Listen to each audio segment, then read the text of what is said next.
Yes, that's very special. Good morning to everybody.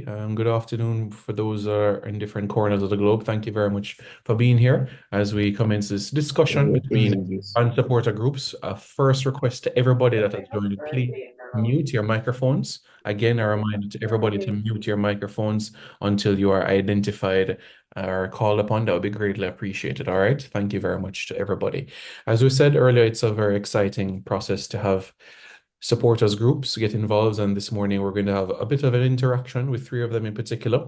Firstly, we want to pay a special welcome to those members of the media that is here. Also, our General Secretary, Mr. Dennis Chung, is here as well, and as well as the marketing arm of our federation, 876 Stream, Conrad Matheson, Ewan Campbell. Thank you very much, gentlemen, for being here. It's greatly appreciated.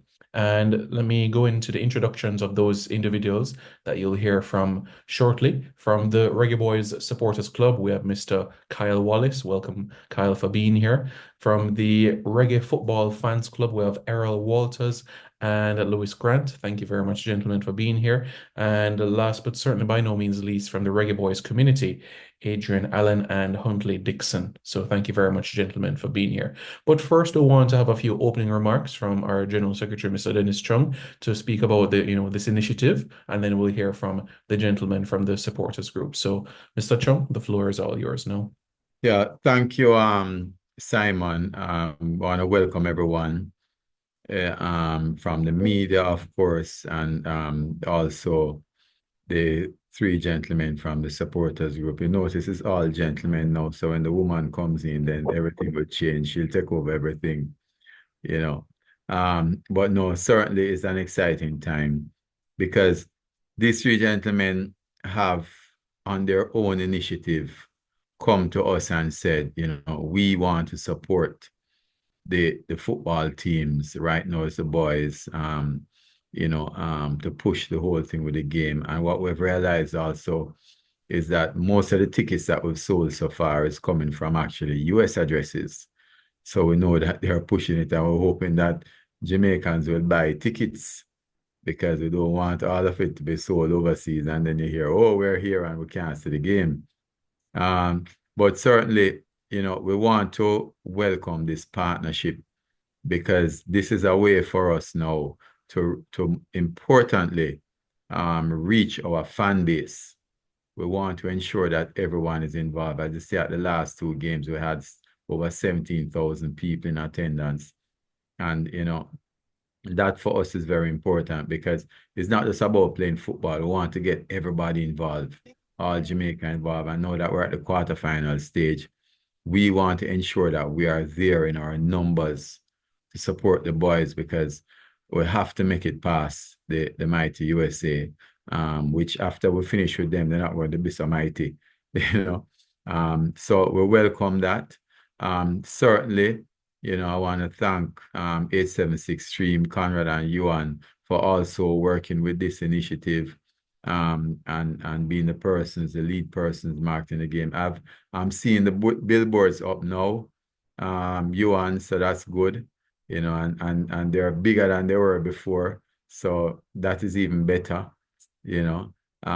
So we look forward to it. So at this time, we can invite the various persons from the groups to talk, Simon, and just give us their perspective, and then we can invite the media to ask some questions. Yes, indeed. Thank you very much, Mr. Chung. And as everybody would have been aware, the day of qualification for 98 was November 16, 1997. And we faced the United States on November 14. So 2 days shy of the 27-year anniversary. So another nugget for us to remember as well, as we're closely on the anniversary date as well of that qualification. So firstly, let's hear from Mr. Errol Walters from the Reggae Football Fans Club, who will give some opening remarks of this initiative and also as well the plans moving forward, not only on the island, but in the diaspora as well. Errol? Good morning. Could you also unmute Mr. Louis Grant because we're both representative of the reggae football fans. So, Louis, I see you there. Yeah. So, thank you so much for having us. Yeah, it's an honor and a pleasure to be trying serving our country in this way, helping in any way.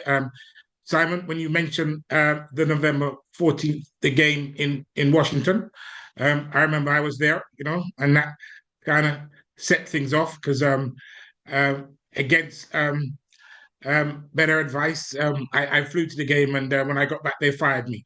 But it changed my life forever. So I'm a lifelong supporter of the Reggae Boyz, football in general, and what we're trying to do, and Lou will tell you more about that, is create an opportunity for fans in the diaspora that we use our collective bargaining power to negotiate to go to the games. Because there are times when I'm in London and I want to go to a game and I had nobody to travel with. So it was always my dream to create something that we had a database that we say, listen, who's going to the game from where? And what we did in England, we organized coaches from London going all the way up to Manchester and so forth. So let me let Louis say some other stuff. Louis. Thank you, Earl. Thank you, gentlemen, Jensek. Yeah, so essentially we are, and this was birthed out of, and Earl alluded to it, a desire to be the proverbial 12th man for our football teams, and probably more so with the second iteration of the historic trip to the World Cup, and we as diasporans here in the United States think that it's only right that we play our part in drumming up support as far as leveraging, air travel, accommodation, and support. We've been in touch, for example, with the game on November 18 in St. Louis with US Soccer. We have kind of gotten a section that we can have all or most of our supporters concentrated to create that office vibe for games in the United States. In my experience, we've gone to games at Red Bull Stadium in my area here, or and you'd see our supporters or our flag all sparsely across the various stadiums, and we're of the opinion that if we were more concentrated in one section, then it bodes well, or it's a better look and a better feel for our team. So not limited to, but certainly probably led by our Reggae Boyz. The fans club is supportive of all our nation's football teams, both youth and our elite teams, and we're hoping that especially the intention is to get all the support that we can and form collaborative and strategic partnerships with like-minded and shared individuals of like minds to lift our teams and get us to certainly the World Cup and all the other competitions through 2020. We've already been in touch mostly through Errol with 876 Stream, of course, the Supporters Club, who are also located here, and other teams, and we're again looking forward to getting our teams. And thankfully, the support of you, JFF, we had the good fortune of having a very productive meeting. Thank you again, Dennis. And we met with Sir Roy Simpson, team's manager, as well as TD Wendell Downswell. And then congrats again to him, who was conferred with great honor on Heroes Day, and was one of my childhood heroes of the game in Jamaica. And yeah, so that's essentially what we're about, and we're all set for all the good things that are to happen, to come in short order. Thanks again for having us. So just quickly chime in, and we're working closely with Kyle and Huntley because we're all one supporters group, just doing different things, supporting the Jamaica Football Federation in any way which we can. So Kyle and I have met, Huntley and I have spoken. So, we're collectively working, to try and, reach the 3 million in the diaspora outside of Jamaica. So, it's great that it's just not one supporters club, but many. And as long as the Jamaica Football Federation endorses us, then we're willing to work with each and everyone. All right, thank you very much, Mr. Grant and Mr. Walters. Much appreciated there. And as you heard from both gentlemen, in terms of the action that takes place in the United States, there's certainly a lot for Jamaica to look forward to when you bear in mind the Nations League next in this month in particular, next year with the Nations League finals and the Gold Cup in the summer, and of course 2026 when you factor in the World Cup as well. So a lot of action in North America over the next 2.5 years or so. So let's now have on Huntley Dixon from the Reggae Boyz community, who will also share some remarks. And then after we'll hear from Wallace. Yeah, can you guys hear me? Yes, please go ahead.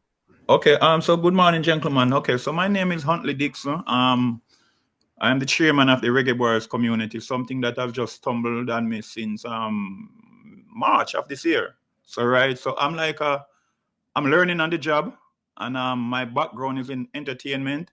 But what I'm realizing, the similar thing, the football is kind of similar to entertainment as far as marketing. So, what I've done so far is that between the three last home games, my organization donated over 700 tickets, and we provided a marching band for the first two games along with Mr. Kyle. And as far as going forward, whatever comes, I can come up with something to go forward. If I tell you I have a great plan in mind, I can't say, but I am very at this. I can think of things at the moment and figure out a way to move forward. So that's just pretty much me in a nutshell. All right, thank you very much. Let's now hear from Kyle Wallace of the Reggae Boyz Supporters Club. Kyle.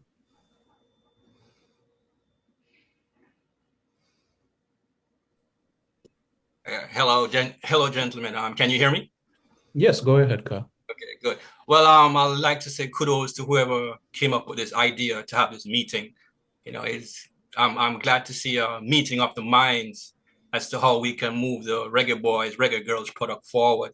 So, kudos to whoever came up with this initiative. Now, the Reggae Boyz Supporters Club background started from 1998, 1997, when they qualified. Back then, I was a kid, I'm in New York. So we have, over 20 years of being a part of the support for the Reggae Boyz. So that's a good thing. So the advent of YouTube came along, basically, and, this basically opened up a lot of avenues for us to explore possibilities of support. For the past year, we have been supporting both the boys and girls in the stadium with our marching band. We have been in the band, we have been in the stadium when it's empty for the girls and when it's empty for the boys.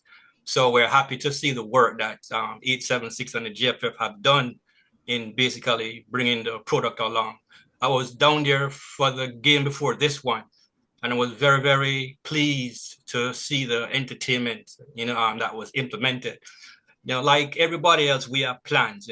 My plan is basically to bring a Madison Square Garden's atmosphere to the stadium, where people not only come to watch the football game, but they come for the family value of entertainment.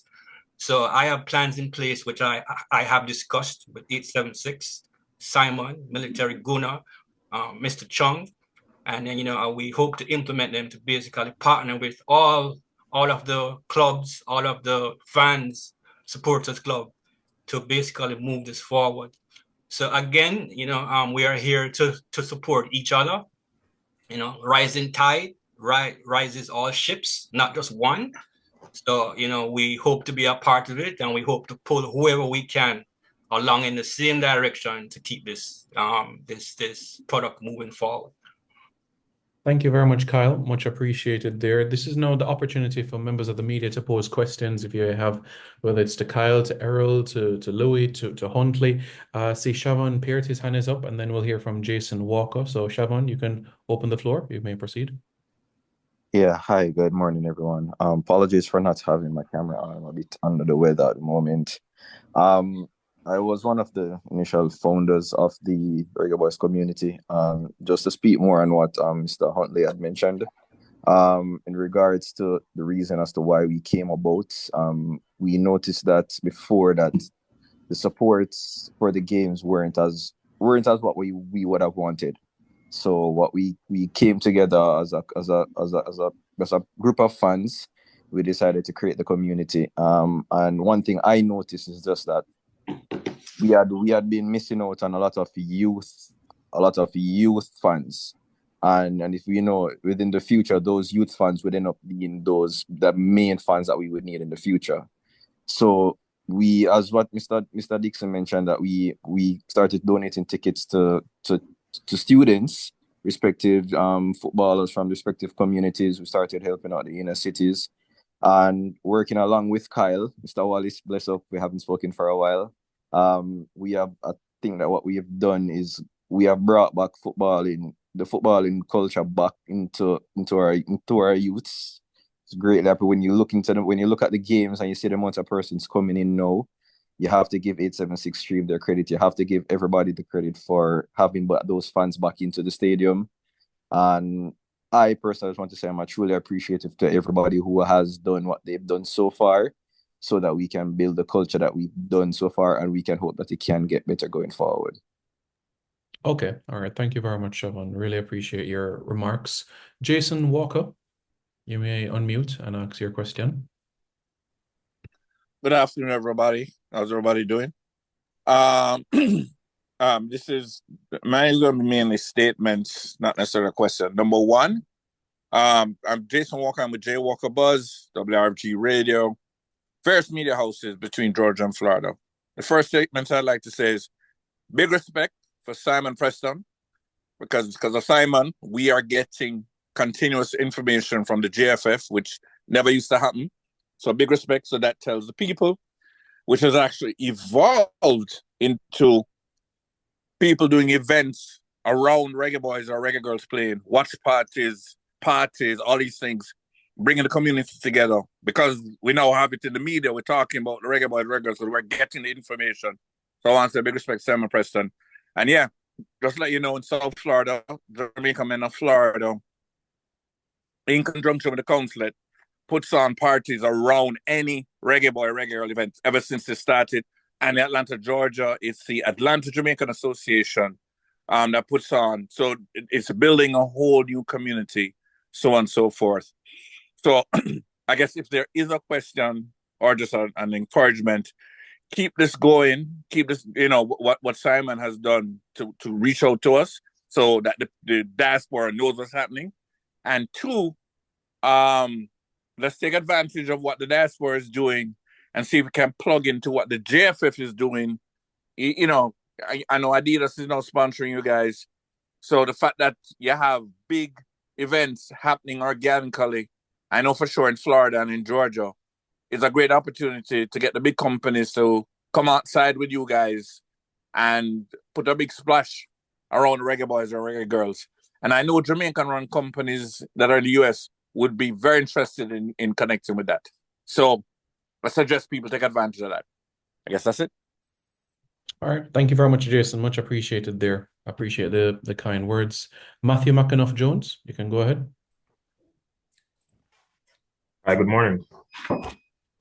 Morning. I'm Matthew McAnuff-Jones. I'm an attorney and also a journalist at McAnuff Sports. I have a question for the heads of the different supporter groups. And also, before I ask a question, I'd just like to add that I'm 27, so I'm a bit younger, but the last two games that we've had, I think that's the biggest crowd we've had since the Gold Cup was in Jamaica.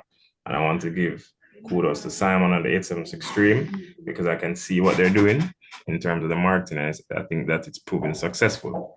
Now, to the different heads of the supporter groups. So I was about one when we qualified for the World Cup. And I do know that, I hear stories from my uncles and, the older generation in my family talking about how the stadium used to be full. You used to have to reach 3 hours before. Matthew, you don't have to age all of us like that. Yes.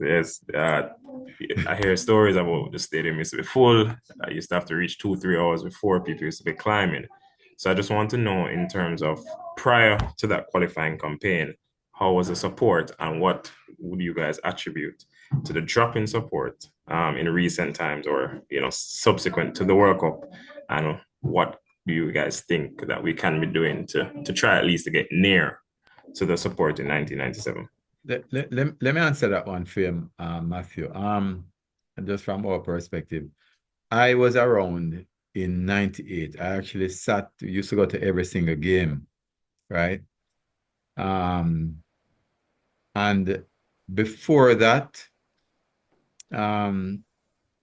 we didn't really have the sort of support. We had support when like big teams came. So like when Johnny Barnes came and the Brazil under-19 came, and so a lot of people would go.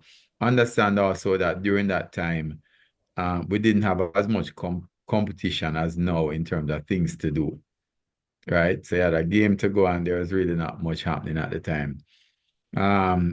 But 98, certainly, I think that because we're winning, I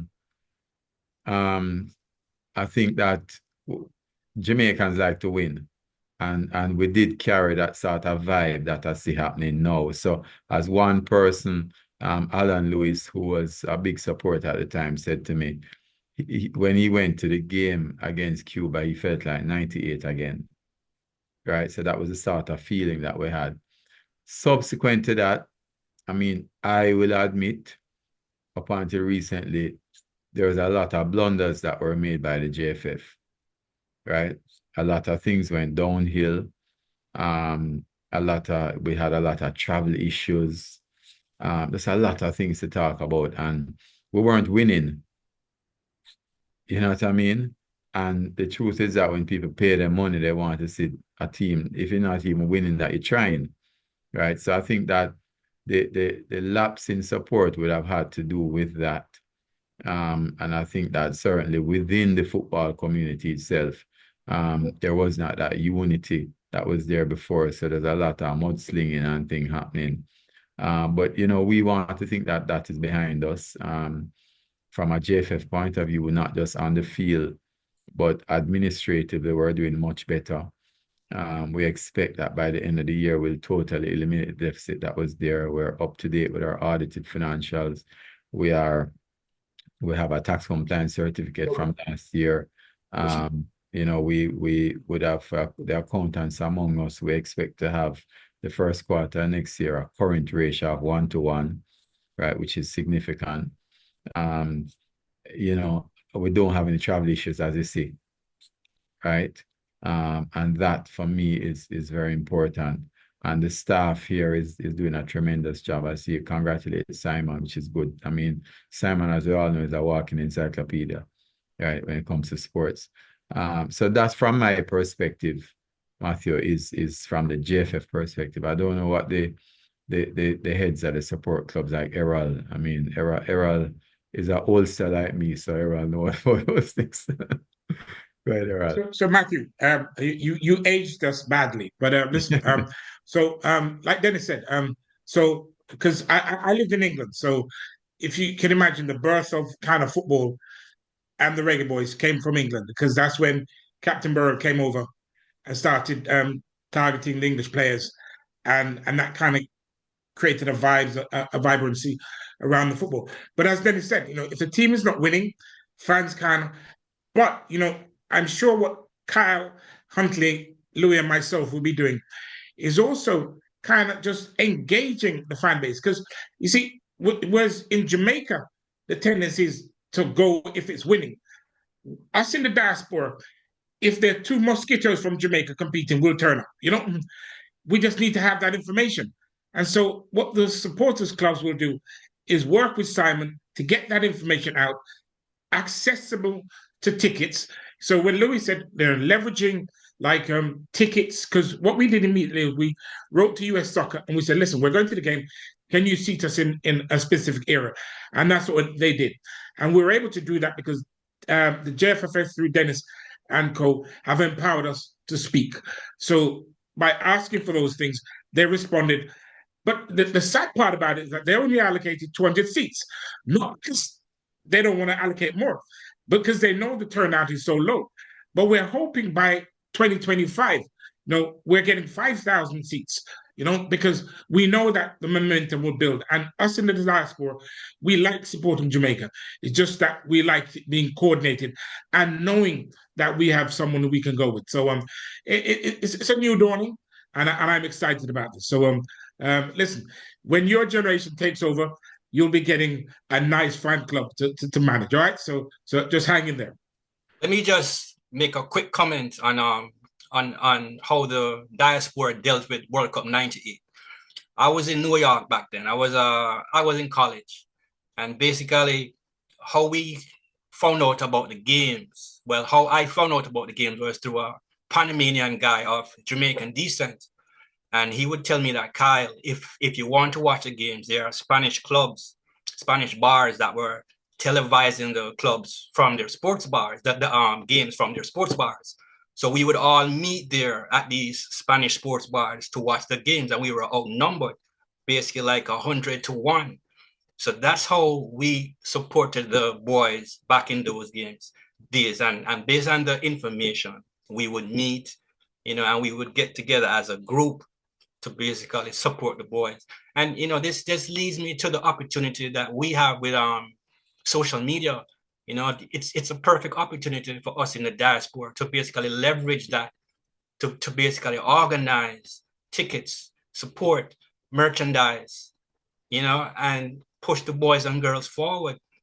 So, our plan is to basically link the diaspora, because I was basically delegated by Erwin Clear from Team Jamaica Bickle, which you all know.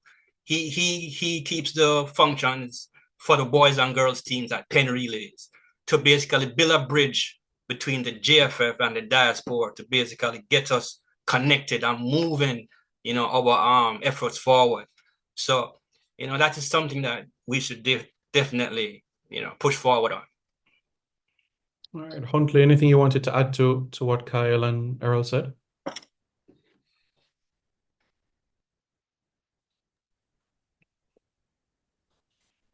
Huntley, you're muted. I can hear you. Huntley, you're muted. Unmute if here's something you'd want to add. Can you hear me now? Yeah. Yes. Yeah, sorry about that. Yeah, so as far as the crowd drop off in Jamaica, I think it's a connection with the common man, right? So for anything to be sold, the people that's in the industry alone cannot be the only one that's interested in it. So what usually happened in '98, flag used to, because I lived in Jamaica in '98, and as a young man, I see flags everywhere. If people that not into football was talking about the game. And I think if we gradually bring back that, I have no doubt in my mind it can happen. Because, for example, as Mr. Pirate said, in March, we had a discussion with some people about bringing people to the stadium, and they laugh at me and Mr. Pirate and say that it can't happen.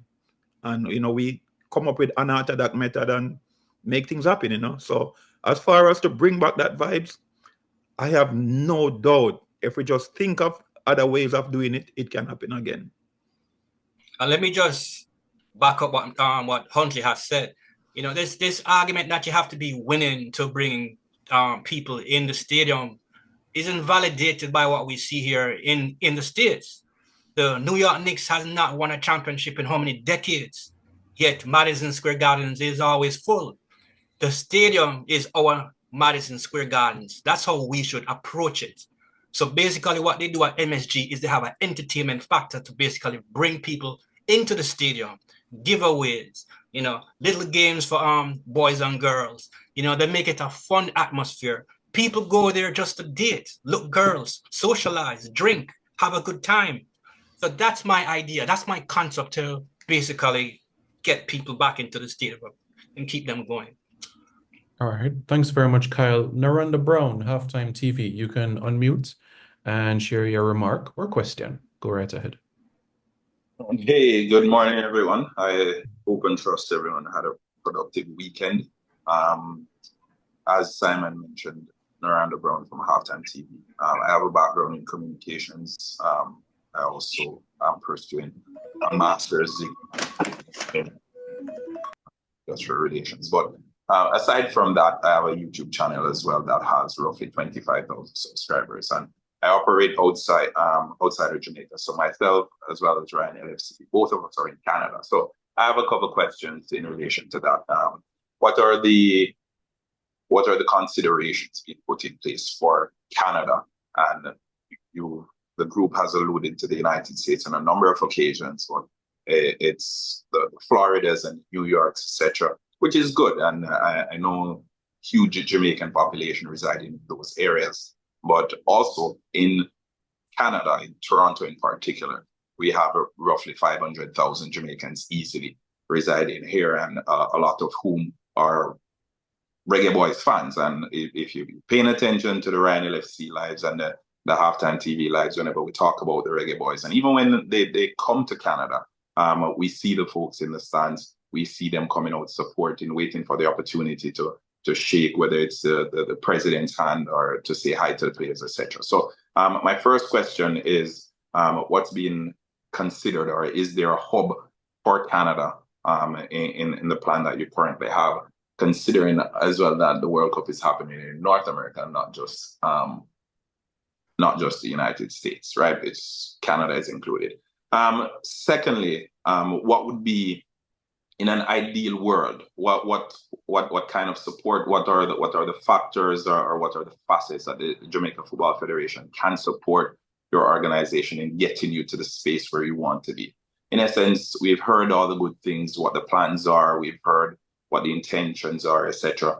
But how do you get there? How do you foresee the Jamaica Football Federation supporting you get into that space? Because we know, and we're not going to beat around the bushes, the Jamaica Football Federation, they are an ally, right? And we need their help to get to the space where we can have 5,000 or 10,000 fans locking off an entire side of the stadium, where it's black, green, and gold, and we're beating drums and we're blowing trumpets and that sort of thing, and creating that sort of community there. So how can the Jamaica Football Federation get you to that space? So those are the two questions that I have for now. And then I have a couple other questions, but I'm just going to leave it there because I don't want the answers to get lost. And, so I want us to get proper answers for those two. And then we can move on to the rest of the questions that I have. Simon, if I can just jump in here. Absolutely. Go ahead, Conrad. All right. So similarly to what you see Errol doing in terms of the tickets, we for the numbers to make sense, our thought process is Conrad from 876. The aim of it is that everybody is supporting the same initiative. So if Errol has now booked out 200 seats, now that 200 seats is for all supporters in some ways, Canada, USA, wherever is available, because we want everybody to sit in the same place. So now the JFF social media now, it will be pushing that so that other persons who are interested can support that venture, even though it's being led by Errol because that's his personal initiative. We are partnering with him to support everybody, if you understand the point. So that will be something that we'll be working towards. You will see in the JFF page pushing that initiative a lot to make sure that other persons outside of maybe Errol's personal or his support group, everybody else can be aware that, hey, we are in section 100 and something.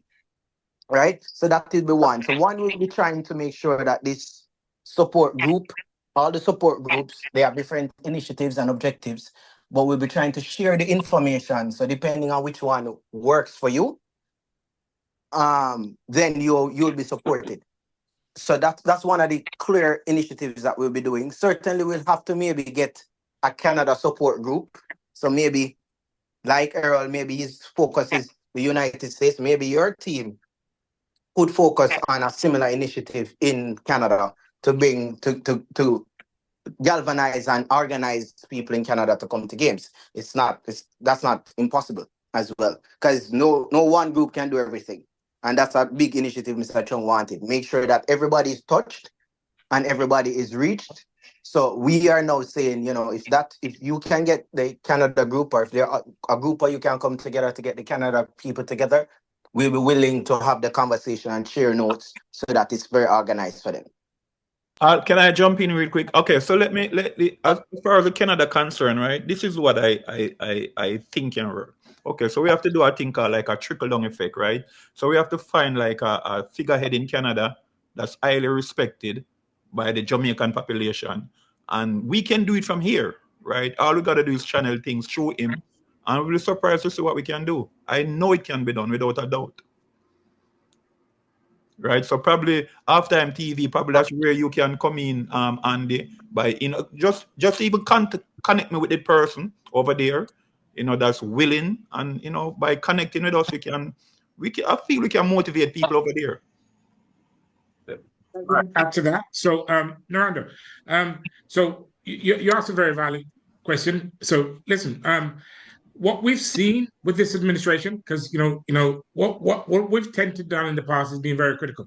I've been very critical of Dennis and stuff. And funny, Dennis and I went to school together. He was a year junior to me, But I have to admit the progress that I've seen, and I've been following this football forever.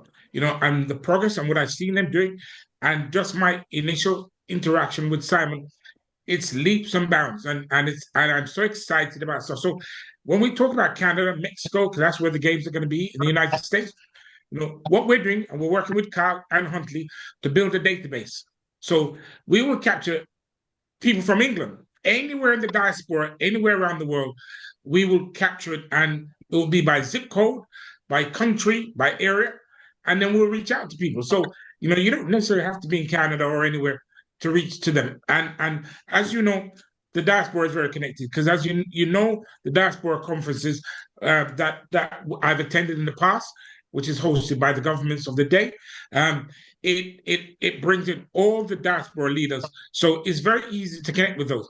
But we're now working with Conrad and the JFF to understand, how the information, because it's not a matter of just putting out information. It's organized information that is coming from a central point. That's it. So if you notice, when we negotiated with US Soccer for the game, we spoke with Simon and Dennis, and they put out a press release and a banner saying we are now situated in section 149. So working with Carl and Huntley, we'll continuously doing that. So we will get to Canada, and we'll definitely have the Canadian crowds turning out, and we will be in Canada to support as well. So yeah, listen, in a nutshell, what I'm saying is that this administration are doing amazing stuff. When they're not doing stuff, we'll criticize.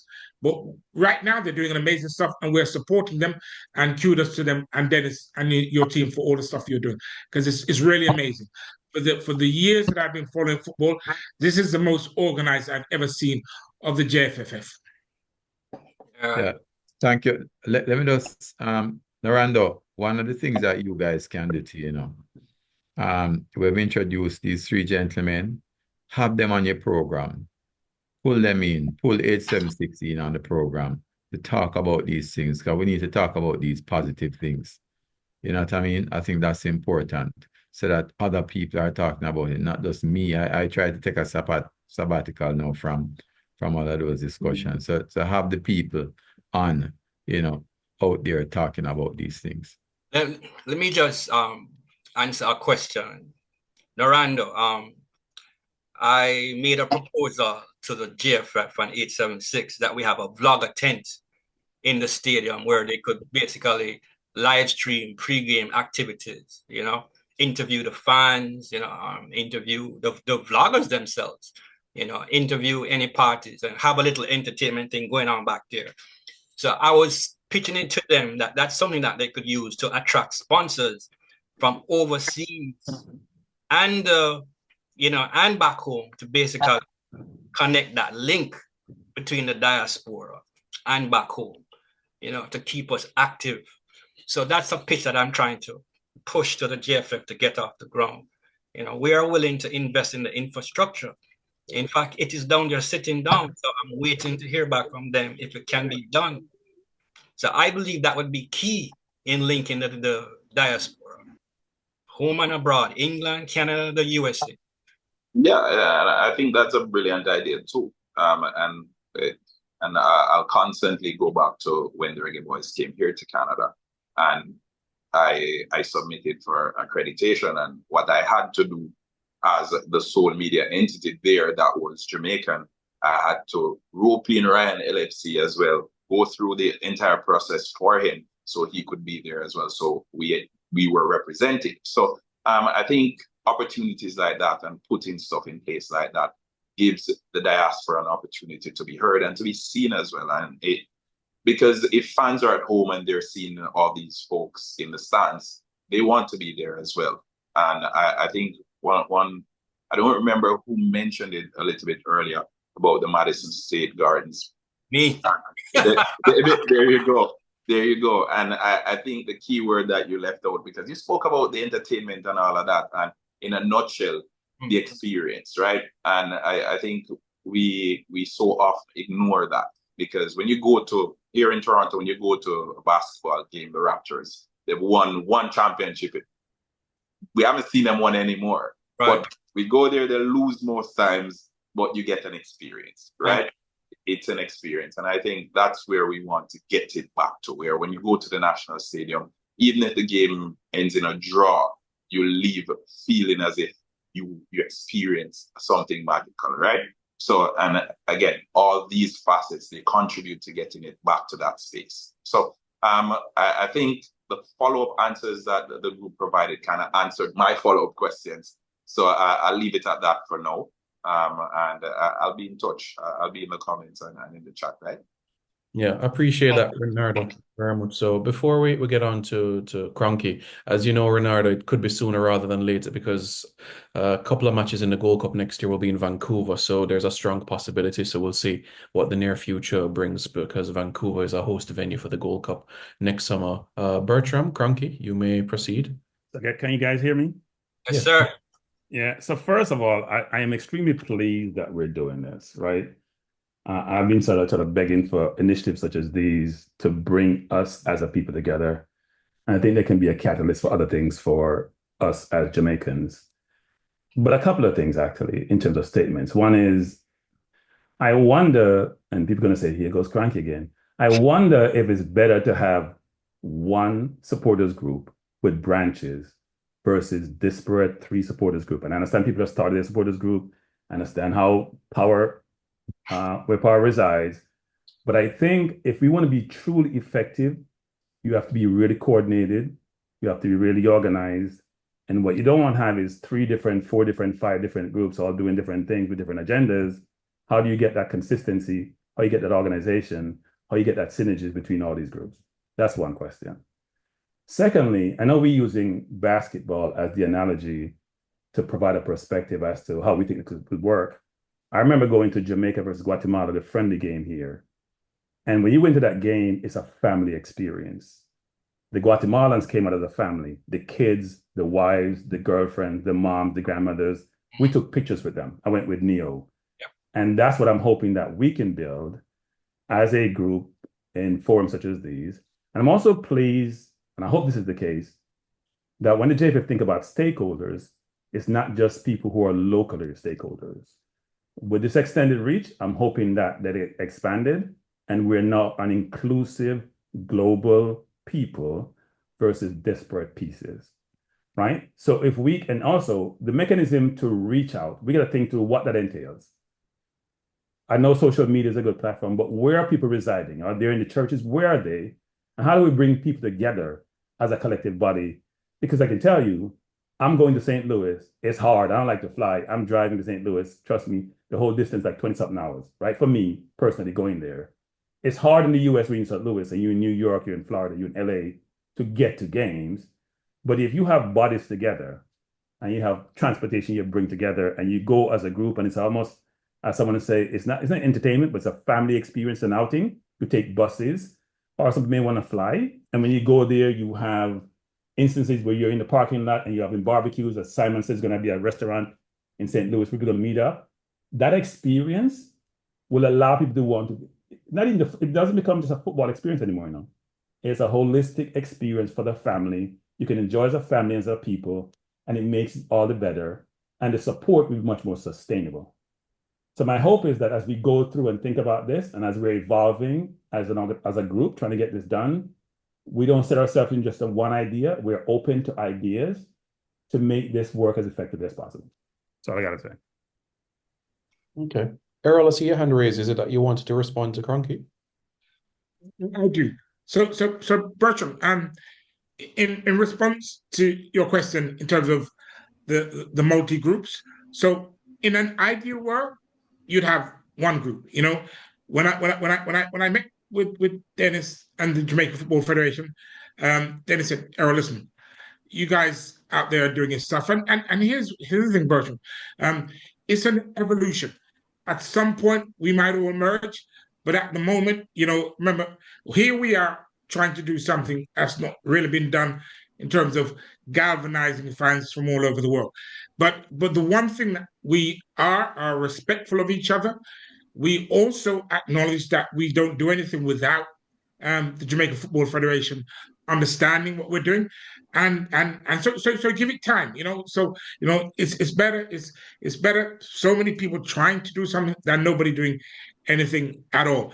And then, as I said earlier on, what we do is that we speak with Simon. So we don't just put out information. You know, everything that we do, we coordinate with Simon and say this is what we want to do. And if we need a sign off from the general secretary, we get that as well. And that shows discipline from us, because a lot of times we say Black people can't work together. That's actually not true. You know, we can work together. So I wanted this fan club purely because I want to go to the games. When I spoke to Kyle and Huntley, they do entertainment and stuff. You know, I just want to find 100. Listen, I'm retired. I want to find 100 guys who want to. I want to drive to Missouri for the game on the 18th. Louis said he's not driving. If I had 5 guys, we would drive, because that's the adventure for me, and that's what I want. When the World Cup comes here, I want to. You know, I've just moved to the United States. I want to see the United States. I want to see Canada. I want to see Mexico, and I want to get a coach at RV, and I want to drive. And that's why I came to Dennis and said we wanted this fan club, because I want to say to guys, listen, there's 100. When I was in England, we all used to meet at the M1 at the bottom of a service station, and there were 15, 20 coaches leaving from the Watford Gap, going up to Manchester. You know, and that's what we did in England. And there's no reason why we can't do that in the United States. It just takes a little bit. And now we have better tools.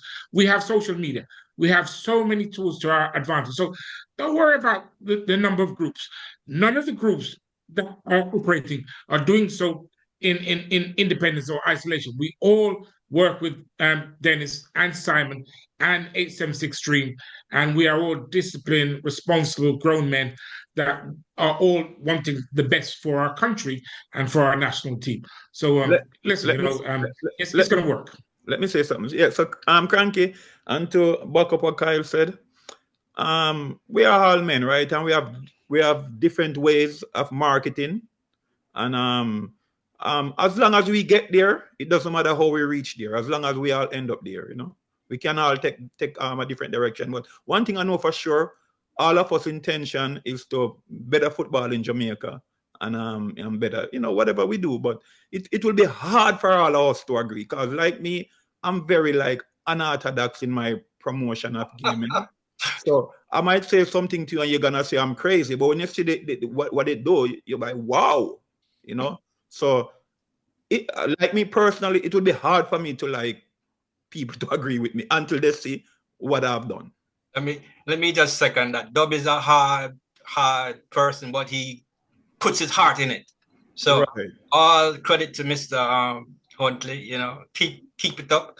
But you know, Cranky, the thing is, you know, you have so many groups with so many ideas, basically. You know, and we all live all across the world practically, you know, much less the USA. So to organize, you know, one entity to basically get something done, to me, it would be laborious. It would be disconnected, kind of. So my thing is, you know, everybody do what they have to do. We communicate, we work together, you know, and we try and just keep moving the product forward. Granted, we will make mistakes, but that's a part of the journey. You know, mistakes, errors, you know, you learn from them and you push forward. But my whole thing is, you know, if we are to do this, we do this without any egos. You know, rising tide rises all ships. And we all want to rise and push this product together. Kyle, I don't mean to interrupt you, but I've had my hand up for a while. I'm sorry. Go ahead. I have to push back on that. I disagree with you. I am currently one of the Caribbean American leaders on the Kamala Harris campaign. And I'm here to tell you, the only reason she has a chance to win is because there's an umbrella organization saying to everybody else what the goals are, what we're trying to hit, and then everybody in their own space being creative to hit those same goals. So Jason, let me jump in there. We actually, all of us here, we actually are sitting in a WhatsApp group together. Right. This came about as a result of all of us talking. So we do have agreement, and then everyone does their thing, and we all agree on the overall objective. So that is the sort of thing that we've done, and 876 is there along with everybody. So we do have those agreements. But what I would say finally, as the Manning's man has his hand up to, is that Cranky, in 2025, the main project I have is also to consolidate all vloggers, because I think all vloggers should be on one platform. So that's well, that's so can I respond? Can I respond? Hold on, but I haven't finished yet. That was the first part of what I was trying to present. So it's interesting you should say that. Because that's going to be part of what I want at the end. What the other thing I was going to bring up is, I don't know how you guys feel about the success of Team Bickle when it is about getting people to track events in numbers, and instead of recreating the wheel, if there's agreement that Team Bickle does a good job of getting people, like for example the pen relays, which we seem to do, why can't we use some of that same formula for when Jamaica plays wherever in the world Jamaica plays? Once again, a big organized group saying these are the goals that everybody else executed. Somebody saying one person might not feel like driving. Well, I know Team Bickle every year reaches out to me as a media man to make sure people know about the buses that are leaving Atlanta and leaving Miramar and leaving Miami to go to pen relays, so I can tell people. And in no time, those buses are full.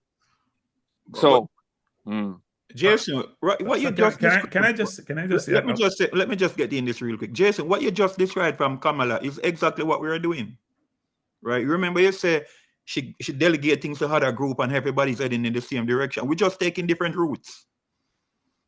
Yeah, let me just say this, guys. Let me just say this, and I probably will shut up afterwards. Which is I'm only trying to help. If you guys believe that your disparate groups work, that's your prerogative. I'll just say this: I've managed global teams. I think I have an understanding of the things work. As Jason is saying, there's an effective way to run your business, and there are other ways to run your business. You can run it and it works well, Question: what's the most effective way to do so? So, for example, do you have a locational strategy as you go through all of this? Because we talk about physical people on the ground, but we have tools to reach out to people. Is there a locational strategy? Who runs each of the groups in different areas? How do you coordinate as a group, right? If you have disparate directions you're going in, different things, because you want to do your own marketing, you want to run your own group, that's up to you. That's fine. I'm just saying I think a more holistic organization with a strategic way of sort of operating, where you have a group of body, a governance body, as Dennis like to refer to some of these things, some talk about people, a governance body with different directives, different people under them running different things, and it's distributed downwards. So you have a hierarchy organization that allows you to be much more seamless in how you operate. If you believe how you work currently, it's fine, then it's fine. Well, I'm just suggesting these things as a new person to you guys. Like, I didn't know none of this exists. Like, I'm in media for 30 odd years as a Jamaican man in Georgia and Florida. Media on various platforms. And never heard any of these kind of conversations from anybody. Like I said, Simon recently reached out to me to make sure I have information that I have been sharing over the past couple of years to the audience. But I've been on air for 30 odd years with millions of people who listen to me. That being said, the last thing I'm going to say is suggest, I don't know if there's a possibility or if there's a process for this. Can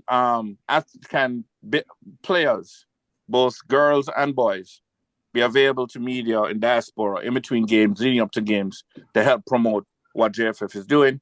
Because I can tell you one of the most popular shows I ever did was interviewing one of the reggae girls, actually Bunny Shaw, before Bunny Shaw got to Manchester United, but so what? Manchester City.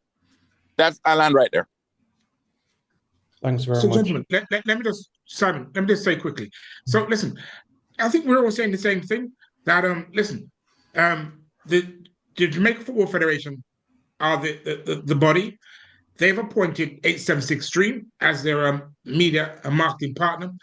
We, as different fan clubs with different objectives, and remember, we are volunteers. We're volunteering our time, our own resources, our own money, and we have different desires. And like I said, my desire is to go to a game, and I just want to identify similar-minded people like myself. So, if there comes a need when Dennis and Co will sit down and say, guys, listen, I want you all to come under one umbrella, there's absolutely no reason why we're going to object to that. Right now, we're just starting out because the momentum is building. And Kyle, we met through conversation, Huntley, and Dennis brought us all together. That's why we're on this platform. And trust me, we got to stop looking at things that, oh, this is what the political individuals are doing. We are a voluntary fan club for its recreational, for enjoyment, and we're organizing ourselves. And I think we've done a fantastic job so far, and we've only just begun. So give it some time. If there's a need for us to come under one umbrella, I'm absolutely certain Dennis will make that call and say, guys, listen, come together, and I want a single entity that does that. But for now, just support us. Let us support you, and let's just get to the games and enjoy it and build the momentum. That's really all we need to be focusing on right now. Yeah, Errol, thanks very much there. You have had Mr. Graham waiting for some time. Mr. Graham, on mute. Go ahead. Yeah, good morning, fellas. A lot of my questions have been asked, so I'm just going to jump right into who I am and what my company does. So my name is Gario Graham, Kingston born, went to school in Connecticut for college, and I stayed in the U.S. since. Long story short, my production company, Kingston Made Production, is an experiential marketing agency. I've worked with many brands throughout the U.S., like Amazon Prime for Thursday Night Football, Nike, where I got my career started off. So I'm just here to lend support. So a lot of things that you guys are saying are things I've already done. And I've been dreaming to be a part of a conversation like this. So thank you so much, Simon, for looping me in. And please stay in touch. As far as some of the major tournaments that are hidden in the States and Canada, places that I have a strong base in, I've already been taking notes on this call, which I have several things I could hit. But overall, as far as like hospitality suites, I have a great relationship at SoFi Stadium. So if you're ever playing there again, please reach out. Levi Stadium, which I went and watched Reggae Boyz last year against St. Kitts, I believe it was. I was also there for that, which a large group of people. I have hospitality suites connections there as well. Please reach out. If for the World Cup, MetLife in New York, if that's one of the stadiums in play, please reach out for that. In Miami, it's the same. It goes on and goes on. So I have a relationship at least 15 to 17 stadiums here in the States and Mr. arenas. Graham, yes, I need you, okay? We all need you. Believe me. I think I need you most. So I would suggest that somebody keeps numbers so that if we need to reach out to anybody, we can solicit. Simon, can you give me Mr. Graham's number? Can you give me his number? Can you give me, such and such number? So I'm going to drop my contacts in before I finish up. And then also from like any type of guys, just send all the contacts to Simon. Simon doesn't need a diary. He just keeps it in his head. Just WhatsApp me after. No problem. Go ahead. So for any appropriate team that could use anyone from like to handle like help logistics under one umbrella, because I see that's where a lot of you guys are like going back and forth on a little bit, where it's like who's going to be what's the overseeing strategy, right? Who's going to it's in that WhatsApp group 876. Right. Perfect. Yeah, I'd love to be a part of any of those conversations just so like I could offer support there. And as far as like getting people to the stadiums, I will definitely love to be a part of that as far as like some of the stadiums that I do have a network in and handling that logistics and even having like a hospitality suite there for us. So I know we're pressed for time, but I could keep going on and I don't want to disrespect anyone else's time. So Simon, I'm going to reach out to you. Yeah, I'm just going to drop my number in real quick for anyone that wants to hit me up immediately after this call. Right, but Simon, let's please stay in contact. Yeah. And as you're abundantly aware, the Nations League finals in March next year will be at SoFi Stadium in Yeah. California. So let's Yeah, raise man.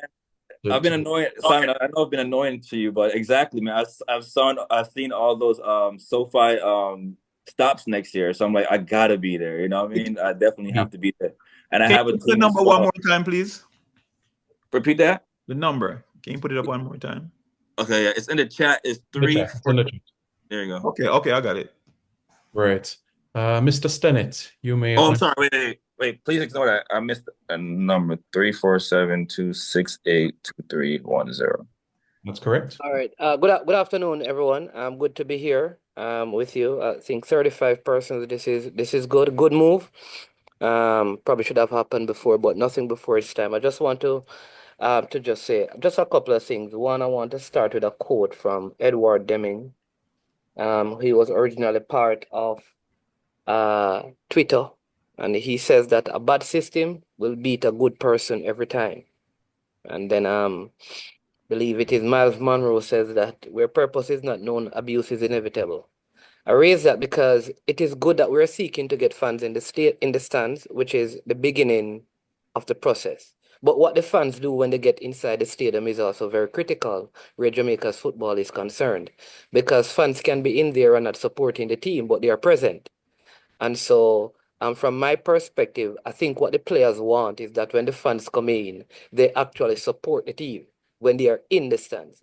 Being present isn't enough. And what that looks like is very simple. Like even with the national anthem, when it is being played, is that when we are in Central America playing, as an example, the entire stadium sings the national anthem of Honduras or Nicaragua or Guatemala. So we have to create a culture of not just turning up, but actually giving support during the game for the team. The band, very good. They make some noise and stuff, get people in the vibe. But it cannot just be beating the drum when the team is attacking you and not crying out defense. Because then you're probably beating the drum for them to go and score against your team. So what is the purpose of the drumming? If when the team scores against you, they are beating the drums. Like I think, but man, to be fair, I really think that the bands have added us a very welcome dimension to what's happening. Yeah, and I'm not ignoring that, but while they do that, and I say that there's a vibe that you get when the music is playing, there must also be support for the team itself in different moments of the game. But Mr. Stennett, right? All right, so Mr. Stennett. Let me just finish. Let me finish, and then I just need 30 seconds more, and then you can rebut it, right? So, again, let's begin with this. When we come in and the national anthem, I think if the 200 tickets that you have for the national stadium, that those 200 persons, because you're getting them the ticket, one of the charges should be when the anthem is about to be played, we want all of you to be singing the national anthem. And because all of us are going to be in one area to create that kind of an atmosphere. That's all I'm saying. The band, there must be strategic moments in the game. I remember when I was, as a kid, going into the National Stadium before 1998, like in 95, early 95 and in 96. When there was a corner, you would hear goal, goal, goal, goal, goal, goal, goal, goal, goal, goal. You understand me? That kind of a thing. We don't have that anymore. So all I'm saying is that it is the starting point, getting the stadium packed. The second step must be, what do we do with the people in a packed stadium when the team is playing? All right? Mr. Stennett, Mr. Stennett, look at the logistics of this, right? So you are literally asking the band to keep the drumstick in the hand, watch the game, and as soon as Jamaica start to attack, play. As Jamaica stop attack, stop play. It's not realistic, Mr. Stennett. You're missing the point. I think you have missed the point. So the drumming must be strategic. I agree. And can I just jump in real quick? That's all I'm saying. If that's I have instructed my band leader to do as such. Okay, let me just say that. To the point now where I have instructed him to basically blow the horns for the national stadium. They can do that. Okay, to sing out the national stadium. I have instructed them to beat the drum when we have a corner, when we score a goal, and when we are defending. You know, like you said, management, it needs to be more synchronized, and they are working on it. So it can be done. Well, I respectfully, you know, to be, you know, so this is me, you know, I cannot go along to get along. I respectfully disagree with you totally, and I'm gonna show you why. Okay, so when I watch other game in other country, like last night I was watching a game between Columbus Crew and Red Bull, and the Columbus, the drum play hard through the 90 minutes until the penalty, right? So what you're saying, I just think that we are looking for a problem to a solution, in my honest opinion. I don't see it as a big deal. And So guys, I don't think that we should even be talking about that. Yeah, because the truth is that I think that the variety is what brings everything together to make a product. Right. You know, That's just like, I think we have bigger things we can talk about. What I'm excited about is that everybody is talking about, you know, what are possible solutions, and we need to keep them going. Let us understand that what we're aiming to do is be better than yesterday, right? And I think that where we are, you know, this initiative of everyone coming together is very heartened when Errol and Huntley and Kyle come and say, listen, we want to do this, because 6 months ago we did not have, you know, this sort of support coming together and say, we want to do this, you know. So I think that's important. What I think certainly from the media side is, you know, highlight this, you know, and let people know what is happening in terms of the initiative is not from the JFF. This initiative, to be fair, you know, 876, Errol, Huntley, and Kyle, they came to us and said, listen, this is what we want to do. And that's what I want. You know, everybody who knows me knows that I don't tell people what to do. I try to use them to realize the potential that they have. And I think that this is a great opportunity that we're seeing, and we need to, you know, I'm not even gonna say support something that you don't believe in, but just report on what is happening, you know, so that we can get the word out there and get the excitement out there. As I said last time, we had over 17,000.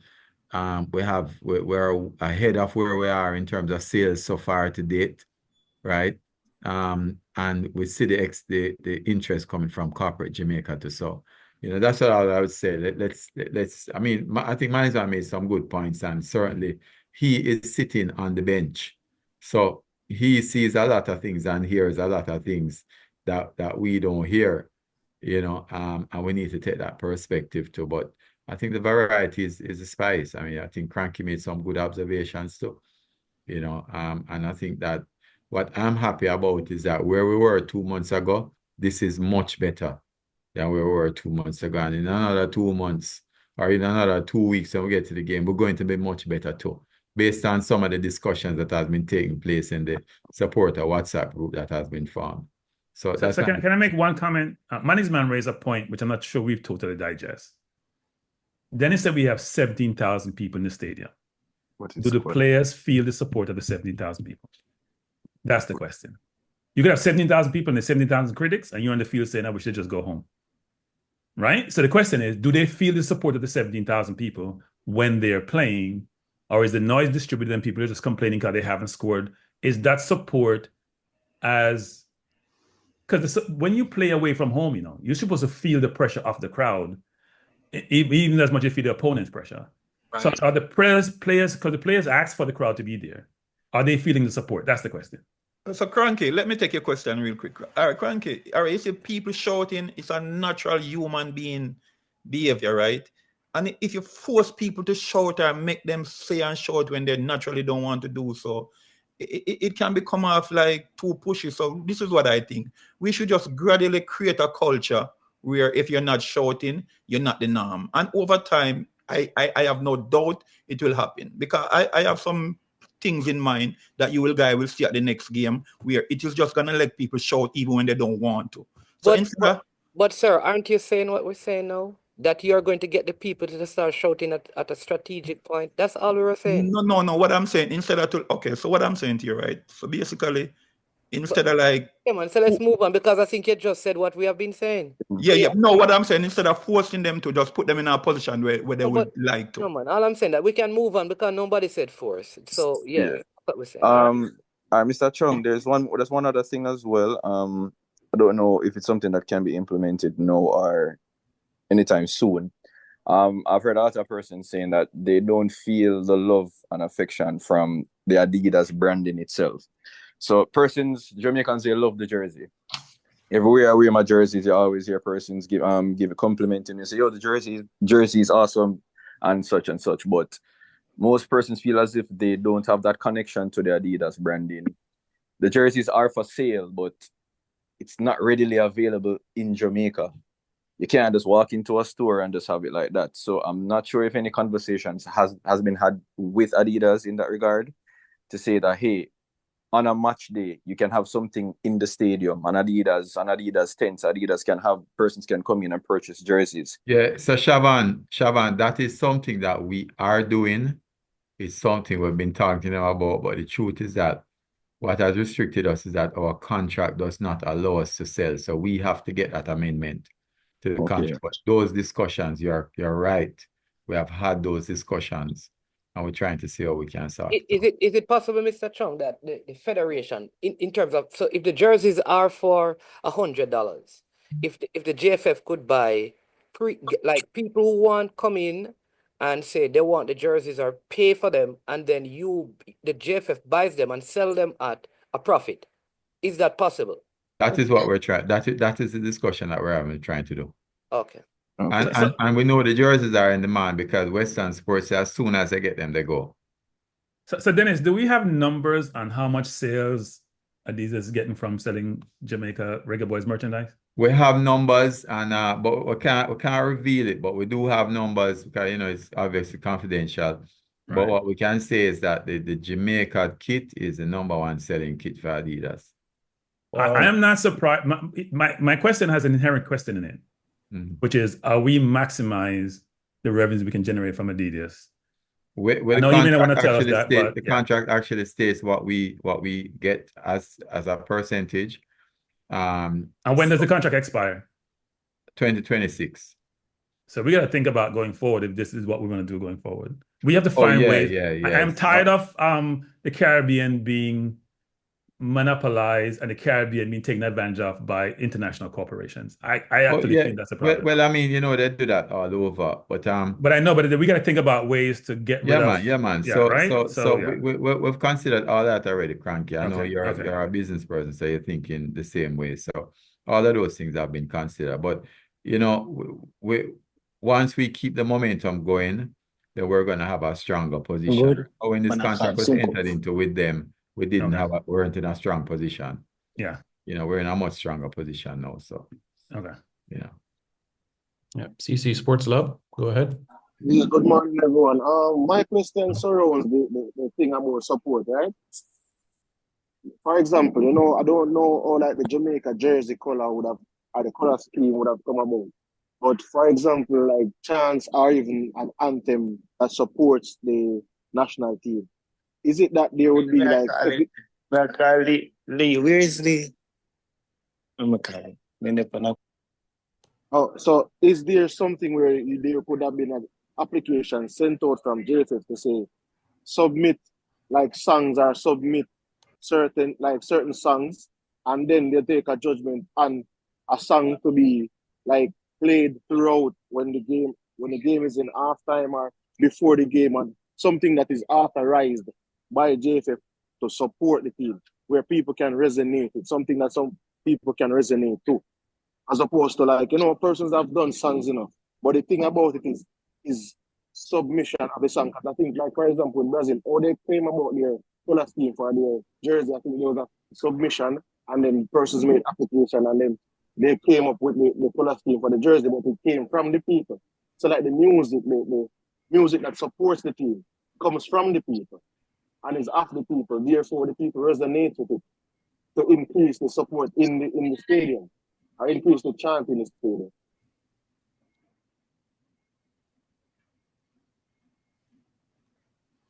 Yeah, that was my question.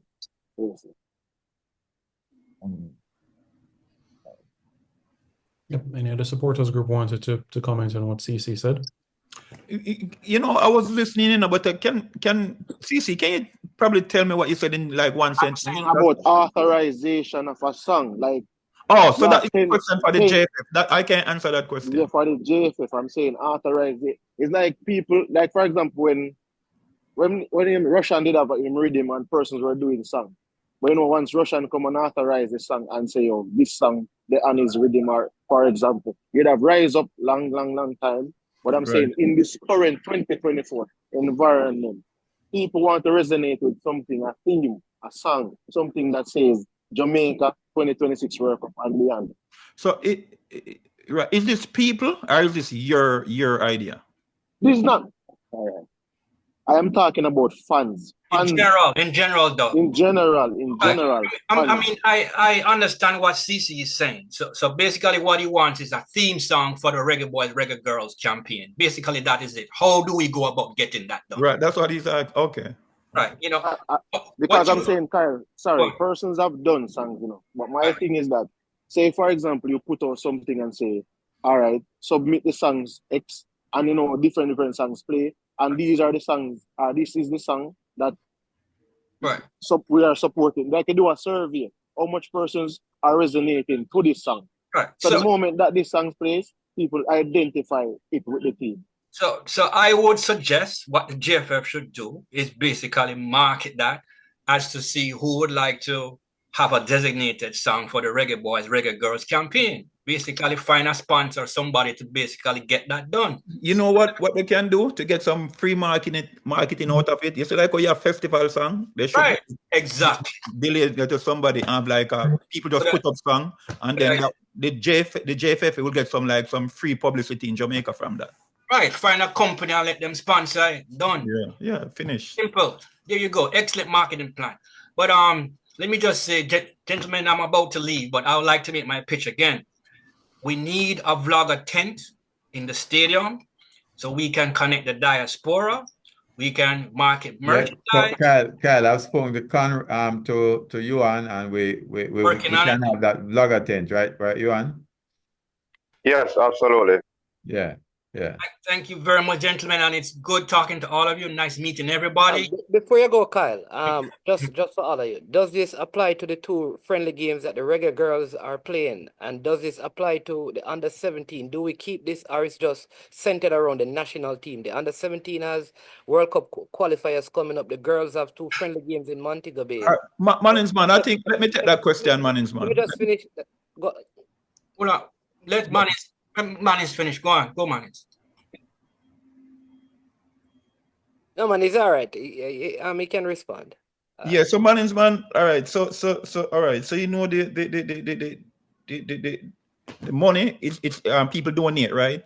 So naturally people are more likely to donate towards the senior team because they are motivated by it. But I don't think the same thing that can be done at the senior team can be done at the other games. But something can be done, but I don't think people will just naturally. I don't think, to be fair, Dub, I don't think we should rule it out, because I think what management is just wants to have a spread of the support, because you don't want one particular team being feel left out, saying that, hey, you're only supporting this team or that team. So I'd recommend trying it out first. The Reggae Girls, they would get support. Yeah, persons who would. Remember, I'm the person that actually most of the donation, and when it's sorry guys, just to add, for the Reggae Girls game, not to mention the under-17s, because in some instances we would have tweaked the type of promotional elements that would be in stadium or managed as a result of age difference, etc., and how we actually utilize some of our sponsors and partners. But for the Reggae Girls game, I can assure you that for the Reggae Girls game coming up in November, the entertainment package that would have been at the Reggae Boyz game will be transferred to the Reggae Girls game at Captain. So we're in the process of coordinating DJs, sound, entertainment, coordinating with sponsors for whatever halftime it can be done, and looking at building out a proper entertainment package for the Reggae Girls game in November. Conrad, next thing we must look into, right? So Yuan. Sorry, Yuan. Sponsor, right? You have to give them something for them to give you something, right? So if you go to them and tell them the Reggae Boyz game, 20,000 people, they'll give you something, more than likely. If you go to them and tell them the Reggae Girls game, 3,000 people, 4,000 people, it's a harder sell. But question though, isn't it? Financially, if you look at it from that standpoint, what you probably would have missed is that the Reggae Girls has, I dare say, a higher love and affection from a lot of corporate Jamaica, just out of the fact that they love Reggae Girls, with a little of bias. They appreciate and love and support the Reggae Boyz as well, but their heartstring is come down a little more once it's a Reggae.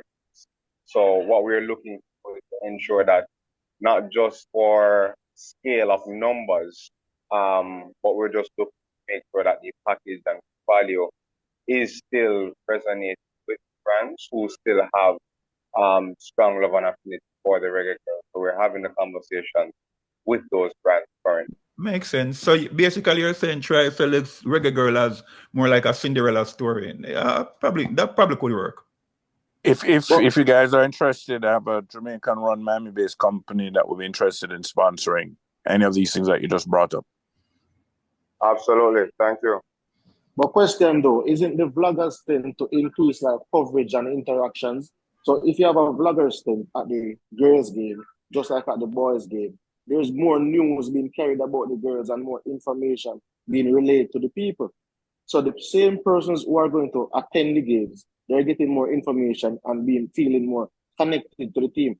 So this match you might have 3,000 based on the information that has gone out. And you know, some of the vloggers will vlog every day from Reggae Boyz, Reggae Boyz, Reggae Boyz. So imagine vlogging every day on Reggae Boyz, I have persons vlogging every day on Reggae Girls. It could increase the number of persons attending the games, because I know some of the persons attend the games because they have become familiar with the team through some of these entities covering the game, the players. So I feel like the vlogger thing is supposed to be an interaction or a connectivity and something that can spread the information to the wider diaspora and Jamaicans locally.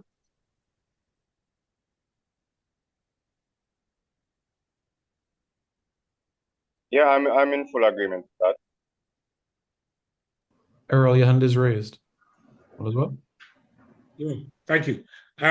Listen, this is a wonderful conversation, and I think we all must admit that this is new and this is amazing. And credit to Dennis and Simon and the team for arranging this, facilitating it, because we've never had this before, and this only bodes well for the future in terms of going forward. You know, great ideas. You know, when we talked about the Adidas shirt, we've spoken to Adidas themselves, and we're talking with the Jamaica Football Federation in terms of getting access to the shirts for the US market. So you know, guys, listen. Listen. This is so positive. This is positive, but let's also recognize the good work that's been done, because we are so great at criticizing when nothing is done. This is leaps in terms of, like I said, I went to all the games with Captain Burrow when they came to England. I was literally up and down with them, and he was not accessible. He never took advice or instructions. For this administration to be opening themselves up to criticism and advice and discussions is an amazing way forward, and we just have to respect that, support that, continue building. We're all Jamaicans, regardless of where we are in the world, and this is kind of get this support going. Because one of the reasons why we called our thing the Reggae Football Fans, because we just didn't want to support the Reggae Boyz on their own. I've been to the World Cup in France for the women's World Cup game. I've been, to the previous World Cup '98 in France, when the men's were there, and the under 70 play. I travel around the world, following all the teams. So, and would love for the media to work with us because, Huntley will tell you, we're having to push the information ourselves. We're not getting as much support when we try. I've invested in a media company just so that I can create noise and get information out. So if any of you guys can help us to spread the word, please just get our details from Simon, and we will gladly do whatever we can to work with you to build this. Because at the end of the day, the team benefits, the country benefits, and we all benefit. So I've got a flight to catch. So Simon, Dennis, thank you so much. It's been wonderful. Huntley, you and I will continue speaking. And if anybody wants to reach out to me, get my details from Simon and Dennis, I'm happy to talk to anybody because I'm in New York and this is all I do. So I'm just a fan. See you flight, okay? Yeah, man. Thanks a lot, Errol. We're going to wrap up in a few minutes, but a final remark from Jordan. Jordan, unmute, and then we'll close with Jordan. All right? Go ahead, Jordan. All right, good day, everyone. Jordan from Knockins. I have two things I want to speak about. One, about the ticket giveaways, and second, the chance. As it relates to the ticket giveaways, when I look in the stadium, we did well the last match that we had was really well, but we still had empty seats. My suggestion is that I think we could do more as it relates to the ticket giveaways. I think we can give away more tickets so that we can encourage, especially the youth, to come to the matches. So I don't know if we can give away some more tickets as it relates to the schools mostly involved. We'll give away to the school youths, even if it's school IDs. They can come with school IDs and get a lower cost for the tickets. I think that would be important. And also, as it relates to the chance, CC touched on something about submission. I think that if we could get a couple people to submit a couple chants and we approve some, we'll post them on the JFF page as a small lyric video so people can be aware so that when they're in the stadium, they're not like, don't know what to say, we'll have things organized. We'll have 5-second chants where even if we're just shouting Kaim Dixon, Leon Bailey, you get me, with some small jingles, I think it would go a far way in people resonating with the team and also bring back that culture we have for football. Because I think that the football culture is dying in Jamaica. All right, Jordan, thank you very much for your remarks. And thank you very much, everybody, for being here this afternoon. Oh, it's greatly appreciated. What is it that unites every single one of us here? We're all Jamaicans, we love football, and we want the best of our country. Thanks very much, everybody. Members of the media, we're going to send this up shortly. So you can proceed. Simon, Yes, Mr. Smith. Sorry to cut you. And Mr. Chung, what I'd love is, and Mr. Chung can help with this because I've spoken to people that got invited and their cars were broken into. But I think there should be some sort of, between now and the next game, some sort of explanation in terms of security for vehicles, radio park, how they will be secured. So persons who saw those videos would not be as afraid to drive and park at the stadium. So I think that there needs to be some sort of press release and continuous dialogue where security of motor vehicles are concerned, given what happened the last time. So I don't know if that is part of the marketing plan from 876 Stream and Mr. Chung. But I think it needs to be out there in the media so everyone can know. Listen, don't park your cars in these areas, or we have increased security. Police will be there. Make sure you get that tag. So man, what we have done, that is going to come out. So the IPL, the police, and JFF have met, and they are designating some places where police will protect the vehicles, right? That is what's being done because our intelligence is that the destruction of the vehicles was a direct sabotage, right? Whoa. That's the intelligence that has come back to us. That is a direct sabotage that was done. So we're going to designate certain places and we're going to tell the public where it is safe to park because that it wasn't on the stadium compound, but we will ensure that there are places outside the stadium compound that we're going to designate and put police there to protect because our event, and even though, if you park on the road, it's not us, we think it's our responsibility still to ensure that people feel safe when they get there. And what we've done also, someone spoke about the traffic, is that we've engaged with the head of traffic, and he, as you see from the last game, it was much smoother. Things are being put in place to ensure that the traffic flows a lot smoother. Mr. Chung, this might be a wide, but it's something that I may consider. The parking lot that's close to where the team base is, right? The NEC parking lot. I'm not sure if fans could utilize that parking space and probably use JUTC buses to bus them to the stadium. Yeah, man, we thought about that also, and that is an option that we're looking at also. Okay, So okay. we're putting a lot of thought into what can happen. Of course, I forget the partnership, the JFF, the JUTC, and so, but those are things that we're discussing. Okay, all right, no problem. Yeah, man. Thank you very much, Manningsman, Chavan, Mr. Chung. Everybody, thank you very much for your presence this afternoon. Members of the media will send this out quite shortly so they can use editorially for your stories. Very enlightening discussion. A gentle reminder, Friday, 11 o'clock, we'll have the squad announcement press conference for the Nations League. Thank you very much, everybody, and stay safe with the impending storm. Yeah, thanks, everyone. Yeah, remember, everyone in Jamaica, the storm is coming. A lot of rain is going to come with it. So, keep safe. All right. Thank you, sir. Okay. Yeah.